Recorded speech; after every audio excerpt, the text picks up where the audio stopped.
Dear students, आज हम discuss कर रहे हैं angle of elevation and angle of depression. ठीक है, एंगल ऑफ एलिवेशन क्या है और एंगल ऑफ डिप्रेशन क्या है। तो डियर स्टूडेंट्स, ये मैथमेटिक्स क्लास 10th के चैप्टर नंबर 7 का टॉपिक नंबर 7.5 है। इसको आज हम डिस्कस कर रहे हैं कि एंगल ऑफ एलिवेशन और एंगल ऑफ डिप्रेशन से क्या मतलब है और इसको हम कैसे यूज कर सकते हैं हाइट्स को फाइंड करने के लिए।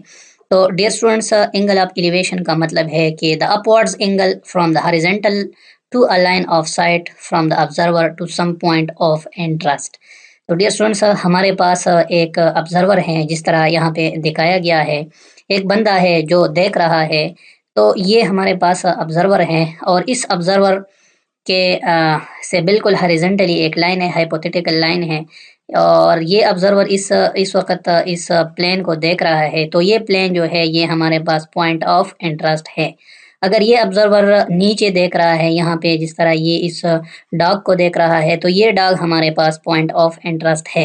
अगर ये ऑब्जर्वर किसी हिल टॉप पे खड़ा है और नीचे किसी रिवर को देख रहा है, तो रिवर हमारे पास पॉइंट ऑफ इंटरेस्ट है। और उस हिल टॉप से कोई और हिल है जो उससे ऊपर है और उसके टॉप को देख रहा है, तो वो टॉप जो है वो हमारे पास पॉइंट ऑफ इंटरेस्ट है। अगर आप ज़मीन पे खड़े हैं और एक दरख्त के टॉप को देख रहे हैं, तो जो टॉप है वो आपके पास पॉइंट ऑफ इंटरेस्ट है।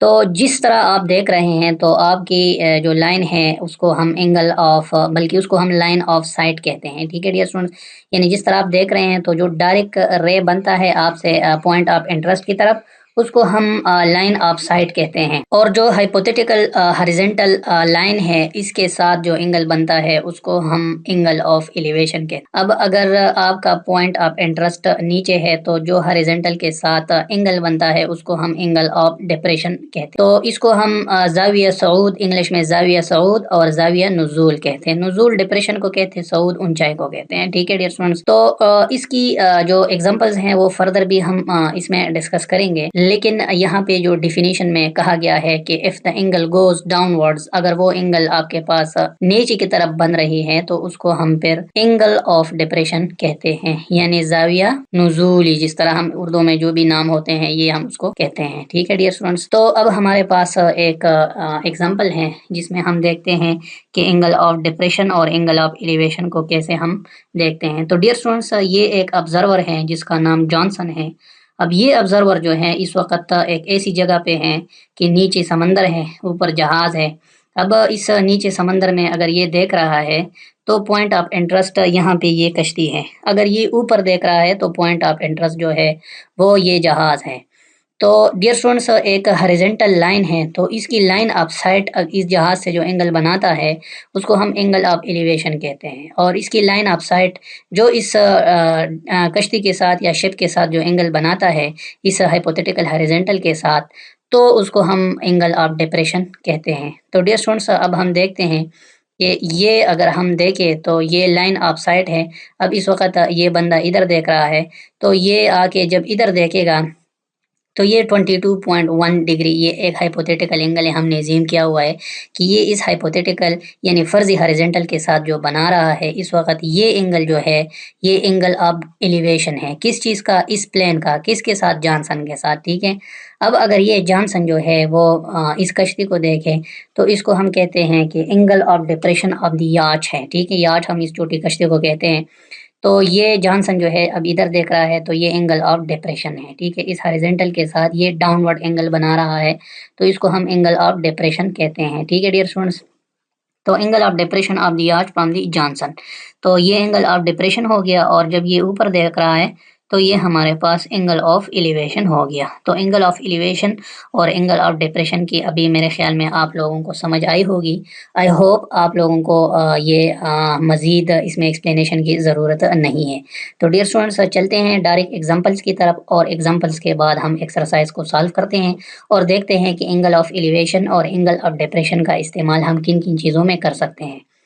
तो डियर स्टूडेंट्स, ये एक एक्सरसाइज का क्वेश्चन है, एक्सरसाइज 7.6 जो है इसको हम डिस्कस करेंगे। लेकिन इससे पहले कुछ एग्जांपल जो है उसको भी हम डिस्कस करते हैं, ताकि इस एक्सरसाइज को सॉल्व करने के लिए हमारे पास जो रिक्वायर्ड थ्योरी है वो मज़ीद डेवलप हो।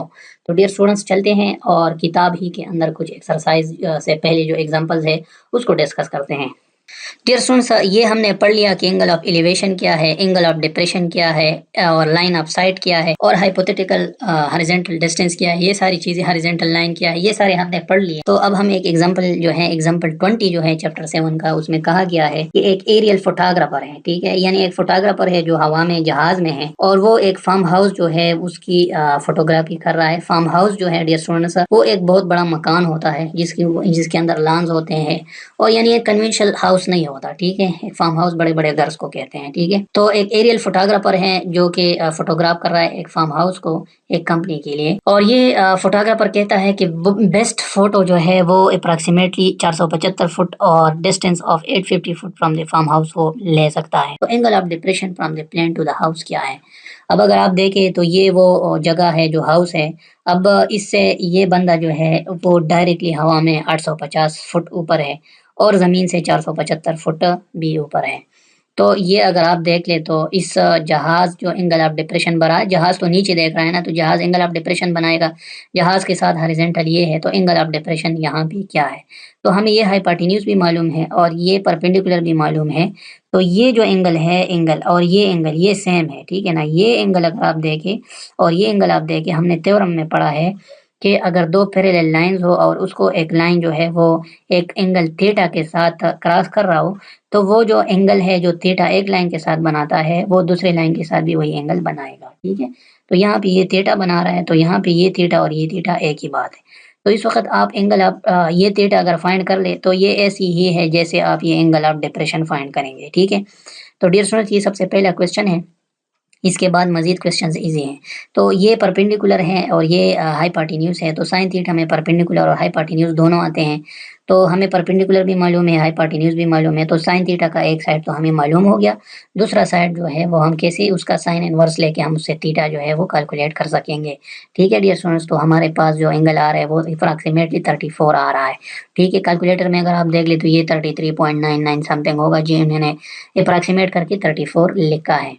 तो डियर स्टूडेंट्स, अब हमें एक और एग्जांपल में समझाया गया है कि the mayor to major cloud height, अगर आप बादलों की हाइट जो है वो मेजर करना चाहे रात के वक्त, ठीक है, क्योंकि रात ही को आप जो सोर्स इस्तेमाल करेंगे, लाइट लगाएंगे तो लाइट नजर आएगा, दिन को तो लाइट नजर नहीं आएगा।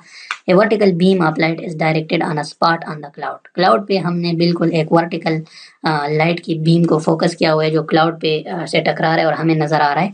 और इसी सोर्स से जो है 135 फुट के फासले पे बंदा खड़ा है, और वो बंदा जो है वो क्लाउड जहाँ पे स्पॉट है जहाँ पे ये लाइट पड़ रही है ग्राउंड से, उसको देख रहा है। तो इसकी लाइन ऑफ साइट जो है इस हॉरिजॉन्टल ग्राउंड के साथ 67.35 डिग्री एंगल बनाता है। तो हमें कहा गया है कि आप ये हाइट फाइंड कर लें। तो डियर स्टूडेंट्स, अब अगर आप इस एग्जांपल में देखें तो यहाँ पे हमारे पास बेस भी मालूम है और थीटा भी मालूम है और एच मालूम करना है। तो हमें पता है कि टेंजेंट थीटा में बेस भी आता है और परपेंडिकुलर भी आता है। तो टेंजेंट थीटा यानी टेंजेंट ऑफ दिस थिंग तो मालूम है, एक साइड तो मालूम हो गया, is equal to H divide by this thing. तो एच मालूम करना है और ये भी मालूम है, तो इसी तरह हमारे पास एच निकल आएगा जो कि 324 फुट है, ठीक है जी। तो यहाँ पे हमें बताया गया है कि ट्रिग्नोमेट्री जो है it helps us to find the height of buildings and mountains. Trigonometry की मदद से हम बिल्डिंग्स की हाइट को और माउंटेन्स की हाइट को मालूम कर सकते हैं, और हम एंगल ऑफ एलिवेशन को क्लाइनोमीटर के जरिए मालूम कर सकते हैं। तो अगर हमें क्लाइनोमीटर मालूम है और जिस चीज़ की हम हाइट मालूम करना चाहते हैं उससे हमें हॉरिजॉन्टल ज़मीन पे डिस्टेंस नोन है, तो हम उसकी हाइट आराम से जो है मालूम कर सकते हैं। डियर स्टूडेंट्स, ये जो है एक एग्जांपल है कि a lighthouse is 300 metres above the sea level. एक लाइट हाउस है, लाइट हाउस जो है एक बिल्डिंग होता है जिसमें लाइट होती है, और जो कि हम शिप्स को समंदर में देखने के लिए या नेविगेशन पर्पस के लिए यूज करते हैं, ठीक है। तो angle of depression of two boats from the top of the house are 30 degree and 35 degree. तो दो कश्तियां हैं और दोनों को एक बंदा देख रहा है ऊपर से, तो एक कश्ती जो है उसकी एंगल 30 डिग्री बनती है यानी वो दूर है, और दूसरी की एंगल जो है वो 45 बनती है यानी एक करीब है। अगर आप एक चीज़ करीब हो ऊपर से तो आप उसको ज़्यादा झुक के देखेंगे, और एक चीज़ दूर हो तो आप उसको ज़रा दूर जब देखेंगे थोड़ा सा वो हॉरिजॉन्टल होगा यानी उसकी एंगल कम होगी। तो डेफिनेटली 45 करीब है, 30 दूर है, ठीक है।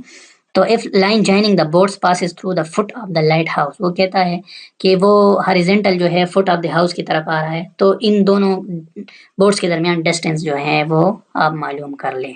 तो डियर स्टूडेंट्स, ये तो बहुत सिंपल एग्जांपल है, पहले भी मैंने आपको बताया था। डियर स्टूडेंट्स, पहले भी मैंने बताया था, ये हमारे पास लाइट हाउस है, ये पॉइंट बी है। इस पॉइंट बी से हम एक कश्ती, ये समंदर है, समंदर में एक कश्ती है यहाँ पे, ये पॉइंट डी है। पॉइंट डी को अगर हम देखें ये 30 एंगल बनाता है और पॉइंट सी जो है वो 45 डिग्री एंगल बनाता है। ठीक है डियर स्टूडेंट्स, और ये हाइट भी हमें मालूम है कि ये हमारे पास 300 मीटर है। तो डियर स्टूडेंट्स अगर हम फिलहाल एज्यूम कर ले कि ये ट्राइंगल नहीं है और ये है, तो इस ट्राइंगल में हमारे पास अगर आप देख ले तो ये सारा डिस्टेंस x हो गया। ठीक है, अब x है और 300 है और 30 है, तो अगर हम देख ले tangent of 30 degree is equal to perpendicular by base होता है, तो 300 डिवाइड बाय एक्स। यहाँ से हम x जो है ये सारा का सारा डिस्टेंस, यानी ये कश्ती जो है डी कश्ती, यानी ये कितनी दूर है लाइट हाउस से, वो हम मालूम कर सकते हैं। तो इसको अगर हम देख ले 300 divide by tangent of 30 degree, यहाँ से हमारे पास x मालूम हो जाएगा। ठीक है डियर स्टूडेंट्स, अब अगर हम ये करें कि ये 45 वाला ट्राइंगल कंसिडर कर ले ये वाला, और यहाँ से हम ये डिस्टेंस जो है मालूम कर ले कि ये कितना है, तो इसको अगर हम एक हाइपोथेटिकल नाम दे दें कि ये वो x था, तो ये हमारे पास लेट सपोज y है या m है। ठीक है, तो डिस्टेंस जो है इसमें भी आप tangent 45 degree is equal to 300 perpendicular by m। ठीक है, तो इसमें हम मालूम कर सकते हैं कि m is equal to 300 divide by tangent of 45 degree. तो हमें पता है टेंजेंट 45 1 है, तो ये m भी 300 आ जाएगा। तो यहाँ से यहाँ जो डिस्टेंस है वो 300 मीटर है। तो डियर स्टूडेंट्स अब क्वेश्चन में बताया गया है कि इन दो कश्तियों के दरमियान क्या डिस्टेंस है, ये वाला। तो हमने टोटल मालूम किया, ये टोटल हमने मालूम किया कि ये x है। x क्या है, यहाँ अगर आप इसको कैलकुलेटर पे करेंगे 300 डिवाइड बाई टेंजेंट ऑफ 30, तो इससे एक वैल्यू आ जाएगी। ठीक है, तो ये टोटल x है और यहाँ से यहाँ तक इसमें ये 300 है, तो ये कितना रह गया, तो ये x से जब आप 300 माइनस करेंगे तो ये हमारे पास ये डिस्टेंस रह जाएगा। तो ये इसी तरह मालूम हो जाएगा। तो डियर स्टूडेंट्स इस किताब में इन्होंने किया है और ये इन्होंने मालूम करके हमें बताया है कि ये क्या है। तो ये हमारे पास 219.6 मीटर इनके दरमियान डिस्टेंस है। तो आई होप आप लोगों को समझ आई होगी। तो डियर स्टूडेंट्स कुछ क्वेश्चन जो है वो एक्सरसाइज से भी डिस्कस करते हैं और देखते हैं कि एक्सरसाइज में किस तरह के क्वेश्चन हैं। तो डियर स्टूडेंट्स ये हमारे पास एक्सरसाइज 7.6 है। 7.6 में क्वेश्चन नंबर 1 जो है उसमें कहा गया है कि एक बिल्डिंग है जिसकी हाइट जो है वो, एक building that is 21 metres tall, यानी 21 मीटर उसकी हाइट है। ठीक है, तकरीबन 4 मंजिला है, एक मंजिल 4 मीटर होता है तकरीबन। Casts a shadow 25 metres long, यानी ये जो है इसका साया जो है 25 मीटर लंबा है। ठीक है, अगर सुबह के वक्त हो तो ये तो बहुत ज़्यादा लंबा होता है और असर के वक्त भी इसकी शेडो ज़्यादा होती है। तो ये तकरीबन दोपहर से थोड़ा सा पहले का टाइम है, इसलिए शेडो जो है 25 मीटर है तकरीबन। ठीक है डियर स्टूडेंट्स, तो कहता है कि 21 मीटर इसकी हाइट है और 25 मीटर इसकी शेडो बन रही है, साया इसका बन रहा है। तो find the angle of elevation of the sun to the nearest degree, आप जो है सन की एंगल ऑफ एलिवेशन फाइंड कर ले। ठीक है डियर फ्रेंड्स, तो 21 मीटर इसकी हाइट है, 25 मीटर इसकी शेडो की लेंथ है, तो ये जो है हमारे पास थीटा क्या बनेगा। तो डियर फ्रेंड्स हमें पता है एक सिंपल फार्मूला है कि टेंजेंट थीटा जो होता है वो परपेंडिकुलर बाई बेस के बराबर होता है। ठीक है डियर फ्रेंड्स, तो इस वक्त हमारे पास परपेंडिकुलर जो है वो 21 मीटर है और बेस जो है वो 25 मीटर है। तो इस रेशो को अगर हम करें और इससे जो आंसर आए, ठीक है, तो उसको अगर यानी 21/25, अगर हम इससे थीटा फाइंड करना चाहें तो theta is equal to tangent inverse of 21 divide by 25। आप इस तरह करें, कैलकुलेटर में टेंजेंट इनवर्स लिख दे, फिर ब्रैकेट डाल दे, फिर 21/25 डाल दे, फिर ब्रैकेट डाल दे, तो यहाँ आपके पास जो है डिग्रीज जो है ये डिग्रीज में कैलकुलेट हो जाएगा। ठीक है डियर स्टूडेंट्स, तो देखते हैं कि कैलकुलेटर में इससे क्या आता है। तो डियर स्टूडेंट्स अभी हम टेंजेंट इनवर्स 21 डिवाइड बाई 25 करेंगे। तो अगर आप इस कैलकुलेटर में देख ले तो जहाँ पे टेंजेंट लिखा है उसके ऊपर छोटा सा टेंजेंट इनवर्स भी लिखा है, और ये जो डिफरेंट कलर में लिखा गया है ऊपर, इसका मतलब है ये शिफ्ट के साथ आप इसमें जो है वो ला सकेंगे। तो डियर स्टूडेंट्स हम शिफ्ट एंटर करते हैं, फिर 10 पे क्लिक करते हैं, तो इस 10 का मतलब होगा कि ये 10 इनवर्स, जो कि यहाँ पे शो भी करेगा। इसके बाद सेफ प्रैक्टिस ये है कि आप ब्रैकेट यहाँ पे डाल दें, फिर आप 21 पुट कर दे, यहाँ पे सॉरी 21 पुट करना था, तो इसको मैं अब दोबारा लिखता हूँ शिफ्ट टेंजेंट इनवर्स। ठीक है, ब्रैकेट 21 डिवाइड बाय ब्रैकेट मैंने यहाँ पे नहीं लिखा, तो दोबारा इसको करता हूँ। शिफ्ट को अगर आप क्लिक करते हैं, तो मैंने यहाँ पे शिफ्ट क्लिक किया और दोबारा टेंजेंट इनवर्स क्लिक किया, ब्रैकेट लिख दिया, 21 लिख दिया, डिवाइड बाय 25 लिख दिया और ब्रैकेट को बंद करके इसको इज इक्वल टू किया तो ये 40.030 समथिंग आ गया। ठीक है, तो ये 40 एंगल बनता है। तो डियर स्टूडेंट्स हमारे पास अब जो एंगल बनती है वो 40 है, तो हम 40 को यहाँ पे लिख देते हैं। तो डियर स्टूडेंट्स इसका आंसर जो है 40.0 समथिंग है, तो हम 40 जो है नियरेस्ट डिग्री जो है इस 40 डिग्री ही ठीक है, तो हम 40 डिग्री इसका आंसर लिख देते हैं। तो डियर स्टूडेंट्स आई होप आप लोगों को समझ आई होगी। एक नेक्स्ट एग्जांपल जो है वो हमारे पास है कि the angle of elevation of the top of a cliff is 30 degree. हमारे पास एक पहाड़ है। अब पहाड़ जो है उसको तो मैं ड्रा नहीं कर सकता यहाँ पे, लेकिन सिंबॉलिकली इस हम कहते हैं कि ये एक पहाड़ है। ठीक है, और इसकी जो एंगल ऑफ एलिवेशन है ये इसका टॉप है। ठीक है, ये पॉइंट ए है हमारे पास। ठीक है, the angle of elevation of the top of Cliff is 30 degree. ठीक है जी, ये बंदा यहाँ पे एक बंदा है और यहाँ पे अगर इसकी लाइन ऑफ साइट को हम देखें तो डियर स्टूडेंट्स अब अगर हम इसको देखें तो ये हमारे पास एक क्लिप है और क्लिप की जो एंगल ऑफ एलिवेशन है वो यहाँ पे हमारे पास 30 डिग्री है। ठीक है, walking to 10 metres from the point towards the cliff. अब हमें इस क्वेश्चन में कहा गया है कि अगर हम मज़ीद इस पॉइंट ए से, ये पॉइंट ए है, लेट्स सपोज ये पॉइंट बी है, और इस हम पॉइंट ए से पॉइंट बी की तरफ जो है वो क्या करें, हम मज़ीद 10 मीटर वॉक करें, तो यहाँ पे अब जो है ये जो सी पॉइंट है, ये लेट सपोज डी पॉइंट है, अब ये सी पॉइंट जो है वो यहाँ पे कहा गया है कि 45 डिग्री एंगल बनाता है। तो डियर स्टूडेंट्स अब सपोज ये 45 डिग्री एंगल है हमारे पास। ठीक है, अब हमें कहा गया है कि हाइट ऑफ द क्लिफ जो है वो अब फाइंड कर ले। ये हाइट जो है हमने मालूम करनी है। तो डियर स्टूडेंट्स अब आप देखिए दो ट्राइंगल हैं, एक 45 की एंगल गिवन है, एक 30 की एंगल गिवन है, एक ये डिस्टेंस गिवन है और ये हाइट आपने फाइंड करनी है। तो डियर स्टूडेंट्स बहुत इजी है ये।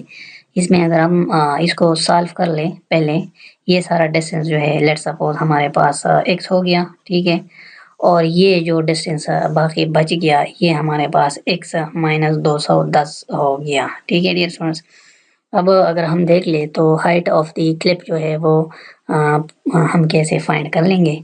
तो डियर स्टूडेंट्स अगर हम यहाँ पे देख लें तो टेंजेंट ऑफ 30 डिग्री जो है हमारे पास वो बराबर है इस बी ए डी ट्राइंगल को हम देखें तो वो बराबर है एच डिवाइड बाई एक्स के। ठीक है, ना एच मालूम है ना एक्स मालूम है। ठीक है डियर स्टूडेंट्स, अब अगर हम दूसरे ट्राइंगल में देख ले तो टेंजेंट ऑफ 45 डिग्री जो है वो H divide by X minus 10 degree के बराबर है। ठीक है डियर स्टूडेंट्स, तो टेंजेंट ऑफ 30 डिग्री जो है वो पहले हम लिख देते हैं कि वो किस चीज़ के बराबर हैं। तो यहाँ पे अगर हम देख ले, कैलकुलेटर को ऑन कर दे और टेंजेंट ऑफ 30 डिग्री लिख दे कि वो कितना होता है, तो टेंजेंट ऑफ 30 डिग्री जो है 0.5 होता है। तो इसका मतलब है कि इसको हम ऐसे लिख सकते हैं कि 0.5 is equal to H divide by X. इसको हम फर्दर ऐसे लिख सकते हैं कि H is equal to 0.5 times X. ये हमने लिख दिया। अब यहाँ पे हमें पता है कि टेंजेंट 45 जो होता है वो बराबर होता है 1 के, तो 1 is equal to H divide by X minus 10 degree. ठीक है, एक्स माइनस 210, ये 10 नहीं है, ये 210 है। ठीक है डियर स्टूडेंट्स, तो इसको हम 210 के बराबर लिख सकते हैं और इसको भी 210 के बराबर लिख सकते हैं। तो डियर स्टूडेंट्स इसको अब हम अगर ऐसे लिख दें कि h is equal to X को यहाँ पे मल्टीप्लाई कर दें तो x माइनस 210 के बराबर हो गया।